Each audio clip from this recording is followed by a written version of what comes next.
ایک بہت بڑی آبادی ہے، اس کو بے گھر کیا جا رہا ہے، 20 لاکھ کی آبادی ہے۔ پہلے تو ذرا امریکی وزیر خارجہ وزٹ کر کے گئے ہیں، یو اے ای کا بھی، سعودی عرب کا بھی، اردن کا بھی، مختلف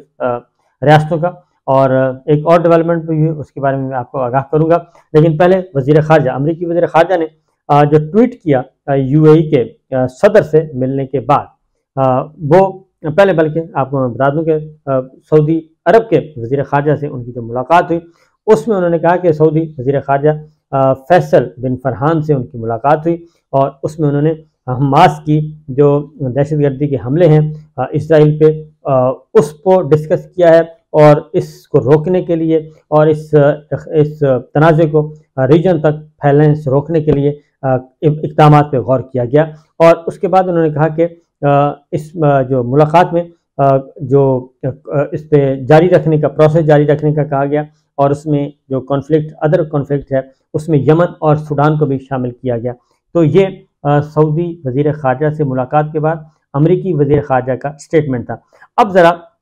یہاں پہ رکتے ہیں، اب آپ کو بتاتا ہوں کہ یہاں پہ امریکی وزیر خارجہ سے ملاقات پہ جو سعودی عرب کا جو فارن آفس ہے وہ کیا کہہ رہا ہے، وہ بالکل مختلف چیز کہہ رہا ہے۔ امریکی وزیر خارجہ کی اس بات کی وہ نفی کر رہا ہے اور اس کو وہ سپورٹ نہیں کر رہا۔ جو سعودی وزیر خارجہ کی وزارت خارجہ کی ہے، انہوں نے کہا جی کہ جو بلنکن سے ملاقات ہوئی امریکی وزیر خارجہ سے ڈیورنگ دا میٹنگ، انہوں نے کہا کہ with his American counter part, یعنی کہ بلنکن صاحب، سعودی وزارت خارجہ نے جو بات کی امریکی وزیر خارجہ کی ملاقات اور اس پہ جو ٹویٹ کیا ہے، اس ٹویٹ میں وہ ٹویٹ بالکل مختلف ہے جو کہ امریکی وزیر خارجہ نے کیا ہے۔ وہ بالکل بڑا کلیئر ہے کہ جی جو سعودی وزیر خارجہ نے اس ملاقات میں جو بات کی ہے وہ ہے کہ جو سچویشن ہے غزہ میں انسانی حقوق کے حوالے سے اور انسانی افسوس کے حوالے سے، اس پہ ڈسکشن ہوئی ہے، غزہ کی بات کی ہے انہوں نے، غزہ پہ جو سچویشن ہے اس پہ بات کی ہے، اور اس بات پہ اتفاق ہوا کہ ہم مل کر اس بارے میں کام کریں گے اور اس بات کو یقینی بنائیں گے کہ وہاں سے جو انسانی امداد ہے وہ ضرور پہنچے اور ان کا محاصرہ ختم ہو۔ یہ ایک بہت ڈفرینٹ ہے۔ تو اپنے اس لیے سعودی وزارت خارجہ نے اس بات پہ یہ بات کی ہے۔ تو اس کا مطلب یہ ہے کہ سعودی عرب جو ہے وہ ان کا سعودی عرب کا دورہ امریکی وزیر خارجہ کا کامیاب نہیں رہا، اسی لیے یہ ٹویٹ جو ہے وہ یہ بات بتا رہی ہے کہ جناب معاملہ گڑبڑ ہے۔ اور اس کے بعد جبکہ یو اے کے جو ملے ہیں وزیر خارجہ سے، یو اے کے صدر سے ملے ہیں امریکی وزیر خارجہ محمد بن زین سے، تو اس ملاقات کے بعد جو ٹویٹ کیا ہے اس میں انہوں نے کہا ہے کہ میں آج یو اے کے پریزیڈنٹ سے ملا ہوں، اور اس میں نے اپریشیٹ کیا ہے یو اے کی قیادت کو کہ انہوں نے حماس کے جو حملے تھے، دہشت گردی کے حملے سویلین آبادی پہ، اس پہ جو انہوں نے مذمت کی تھی، تو اس کو میں نے اپریشیٹ کیا ہے۔ تو یہ ایک بات انہوں نے کی ہے، اور انہوں نے کہا کہ اسٹریٹجک پارٹنرشپ ہے بٹوین آور کنٹریز، تو یہ بھی بات انہوں نے کی ہے۔ تو اس کا مطلب ہے کہ وہاں پہ اب ان کا میں نے اصل میں فارن آفس یو اے کا میں دیکھ نہیں سکا، ان کا کیا پوائنٹ آف ویو ہے وہ بھی جب سامنے آئے گا تو اب انشاءاللہ میں آپ کو بتا دوں گا۔ تو یہ تو ہے جی معاملہ، اور دوسری جانب ایک اور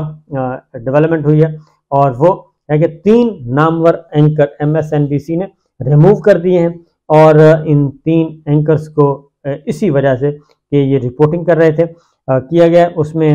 جو نام ہے اس میں ہے جی ایمن محی الدین ہیں، علی ویلچی ہیں، اور مہدی حسن ہیں۔ تو 3 اینکرز جی وہ ریموو کیے ہیں، 3 اینکرز کو ریموو کیا گیا ہے۔ یہ تینوں مسلمان ہیں، اور اس میں یہ وجہ یہی بنی ہے جی غزہ پہ رپورٹنگ کا معاملہ۔ اس میں ایمان محی الدین ہیں، علی ہیں، اور مہدی حسن ہیں۔ اور مہدی حسن نے کچھ عرصہ پہلے ایک انٹرویو بھی کیا تھا، اور مریم صاحبہ کا انٹرویو انہوں نے کرنا چاہتا لیکن انٹرویو نہیں ہو سکا تھا۔ تو یہ سچویشن ہے اس وقت گراؤنڈ پہ جی۔ تو اس وقت جو سچویشن صورتحال ہے مسلم ممالک کے ساتھ ساتھ ایک اور ڈیولپمنٹ ہوئی ہے، اور ایک تو روس کا میں بتا چکا تھا، اب چائنا سے مدد مانگی ہے، اور چائنا کے ساتھ بات کی ہے، چینی وزیر خارجہ کے ساتھ بات چیت کی گئی ہے، اور اس تنازع کو حل کرنے کے لیے چین سے کہا گیا ہے کہ جناب آئیں اور ہماری مدد کریں اور اس کو ہیلپ آؤٹ کریں۔ تو چین کی طرف سے جو جواب ہے وہ کافی سخت ہے، اور وہ ہے کہ امریکہ کو اپنی جو پالیسیاں ہیں مشرق وسطیٰ کے بارے میں اور فلسطین کے بارے میں اس کو ریویو کرنا چاہیے۔ اس سے اندازہ ہو سکتا ہے کہ چین نے کیا جواب دیا ہے، کیونکہ چین نے واضح طور پر یہی بات کی ہے کہ پہلے امریکہ کی پالیسی کو انہوں نے حد تنقید بنایا ہے، جو کہ اسرائیل کے بارے میں، مشرق وسطیٰ کے بارے میں پالیسی ہے، لہٰذا وہاں پہ بھی بات نہیں بن سکی۔ اب دوسری جانب جو اس وقت ہمیں نظر آ رہا ہے، سعودیہ نے اسرائیل کے ساتھ تعلقات کی بحالی کے لیے جو بات چیت چل رہی تھی اس کو فی الفور معطل کر دیا ہے، اور جبکہ سعودی عرب نے غزہ سے فلسطینیوں کے جبری انخلاء کو بھی مسترد کر دیا ہے۔ اس ملاقات کے بعد یہ پھر ایک اور سٹیٹمنٹ جاری کی گئی کہ جو امریکہ چاہتا ہے کہ اسرائیل کا جو اسرائیل چاہ رہا ہے وہی امریکہ چاہ رہا ہے کہ جناب شمالی غزہ جو ہے وہ خالی کر دیں، تو سعودی عرب نے اس کو مسترد کر دیا۔ سعودی عرب نے کہا کہ جی غزہ سے فلسطینیوں کے جبری انخلاء کو مسترد کرتے ہیں۔ اقوام متحدہ بھی مسترد کر چکا ہے، یونیسیف بھی کہہ چکا ہے، عالمی ادارہ صحت بھی کہہ چکا ہے، تمام کے تمام ادارے کہہ چکے ہیں کہ یہ بہت خطرناک ہوگا کہ ایسا نہ کیا جائے، اور اگر یہ کیا گیا تو اس سے مزید معاملات جو ہیں وہ خراب ہو جائیں گے۔ اتنی بڑی آبادی کو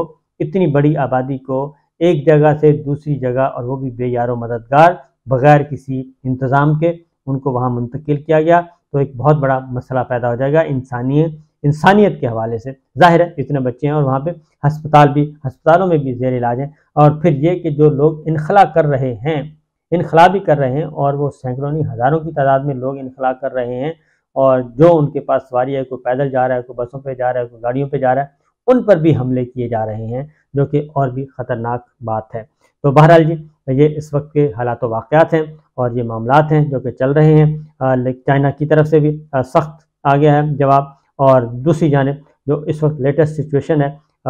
جو وہاں پہ نقصان ہو رہا ہے، جانوں کا نقصان، وہ بہت زیادہ ایکسٹریم پوزیشن پہ پہنچ چکا ہے، اور فلسطینیوں کی تعداد، شہید فلسطینیوں کی تعداد جو ہے وہ تقریباً 2200 سے تجاوز کر چکی ہے، اور زخمی جو ہیں وہ 9 سے 10 ہزار کے قریب زخمی ہیں، اور جبکہ ادھر اسرائیل کو بھی نقصان پہنچایا جا رہا ہے، اور ان کو بھی جانی نقصان پہنچ رہا ہے، اور دیکھتے ہیں کہ آنے والے دنوں میں مزید اس پہ کیا ڈیولپمنٹ ہو سکتی ہے، لیکن دعا کرنی چاہیے اللہ تعالیٰ اس لڑائی سے ہم سب کو نجات دلائے۔ اجازت دیجیے، اللہ حافظ۔